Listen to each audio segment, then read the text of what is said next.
ഇനി വളരെ പ്രധാനപ്പെട്ട ഒരു വാർത്ത, ഈ ടീകോമിന്റെ പിന്മാറ്റമാണ് കഴിഞ്ഞ ദിവസങ്ങളൊക്കെ വളരെ ചർച്ചയായി നിൽക്കുന്നത്. രമേശ് ചെന്നിത്തല, വി ഡി സതീശൻ അടക്കമുള്ളവരൊക്കെ സർക്കാരിനെതിരെ രൂക്ഷ വിമർശനവുമായി രംഗത്ത് വന്നത്. മുഖ്യമന്ത്രിക്കെതിരെ വിമർശനം ഉന്നയിക്കുകയാണ് KM ഷാജി. ടീകോമിന് പകരം ആരാണ് കേരളത്തിലേക്ക് വരുന്നതെന്ന് പിണറായി വിജയൻ വ്യക്തമാക്കണം. ഊരാളുങ്കലിനെയാണോ അതോ വീണ വിജയന്റെ കമ്പനിയെയാണോ കൊണ്ടുവരാൻ പോകുന്നതെന്ന് ഷാജി ചോദിക്കുന്നു. മുഖ്യമന്ത്രിയുടെ കുടുംബത്തിന് ബന്ധമുള്ള ഏത് കമ്പനിയാണ് ഇത് നടത്തുന്നതെന്ന് പറയാൻ മുഖ്യമന്ത്രിക്ക് ബാധ്യതയുണ്ടെന്നും KM ഷാജി. ടീകോം പോകട്ടെ, പക്ഷെ ടീകോമിന് പകരം ആരാണ് കേരളത്തിലേക്ക് വരുന്നത്? നിങ്ങളുടെ QLCC ആണോ? നിങ്ങളുടെ ഊരാളുങ്കലാണോ? കേരളത്തിന്റെ മുഖ്യമന്ത്രി സഖാവ് പിണറായി വിജയൻ മറുപടി പറയണം.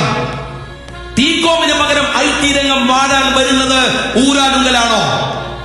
അതല്ല, മുഖ്യമന്ത്രിയുടെ മകന്റെ അമ്മോഷൻ ഉണ്ടല്ലോ, ക്യാമറകൾ വെച്ച് കച്ചവടം ചെയ്ത അമ്മോഷൻ, അയാളാണോ?